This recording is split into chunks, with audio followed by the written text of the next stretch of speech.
ಸ್ನೇಹಿತರೆ ನಮಸ್ಕಾರ, ಹೇಗಿದ್ದೀರಿ?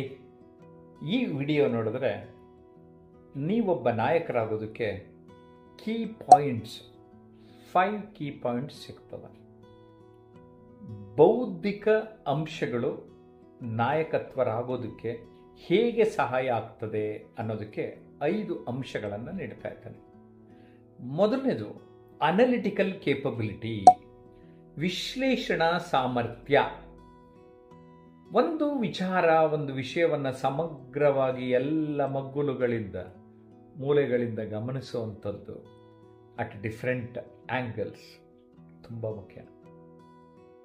ಡಿಸಿಷನ್ ಮೇಕಿಂಗ್, ನಿರ್ಧಾರವನ್ನು ಕೈಗೊಳ್ಳೋದು ಕೂಡ ಅಷ್ಟೇ ಮುಖ್ಯ. ಒಬ್ಬ ನಾಯಕನಾದವನು ತನಗೆ ಯಾವ ಸಂದರ್ಭದಲ್ಲಿ ಎಂಥ ನಿರ್ಧಾರಗಳನ್ನು ಕೈಗೊಳ್ಳಬೇಕೋ ಸಮಗ್ರವಾಗಿ ಅವಲೋಕಿಸಿ ಕೈಗೊಳ್ತಾರೆ. ಹಾಗಾಗಿ ಈ ಡಿಸಿಷನ್ ಮೇಕಿಂಗ್ ತುಂಬ ಪವರ್ಫುಲ್ ಆಗಿರ್ತದೆ.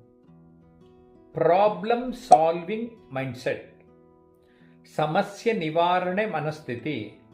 Don't focus on problems, focus on solutions. ಯಾವಾಗಲೂ ನೀವು ಸಮಸ್ಯೆಗಳ ಕಡೆ ಆಲೋಚನೆ ಮಾಡಬೇಡಿ, ಪರಿಹಾರದತ್ತ ಗಮನ ಕೊಡಿ. ಆಗ ನಿಮ್ಮ ಸಮಸ್ಯೆಗಳು ಸಾಲ್ವ್ ಆಗ್ತದೆ, ನಿಮ್ಮ ಮೈಂಡು ಸೆಟ್ ಆಗ್ತದೆ.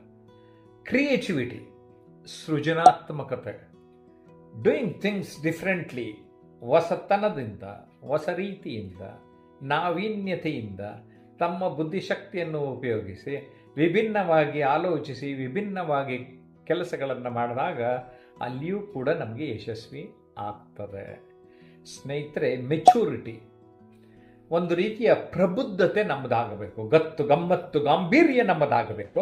ಈ 5 ಅಂಶವನ್ನು ನೀವು ನಿಮ್ಮ ಜೀವನದಲ್ಲಿ ಅಳವಡಿಸ್ಕೊಂಡ್ರೆ ನೀವೊಬ್ಬ ಉತ್ತಮ ನಾಯಕರಾಗುವುದಕ್ಕೆ ತುಂಬ ನೆರವಾಗುತ್ತೆ. ಏನನ್ಸುತ್ತೆ ನಿಮಗೆ? ಈ 5 ಅಂಶಗಳು: analytical capability, decision making, problem solving mindset, creativity and maturity. ಈ 5 ಅಂಶಗಳು. ಈ 5 ಅಂಶಗಳಲ್ಲಿ ನಿಮ್ಗೆ ಯಾವ ಅಂಶ ಇಷ್ಟ ಆಯಿತು ಕಮೆಂಟ್ ಮಾಡಿ. ಈಗಲೇ ನಾನು ನೋಡಬೇಕು ಅಂತ ಇದ್ದೇನೆ. I wish you all the best. Bye bye.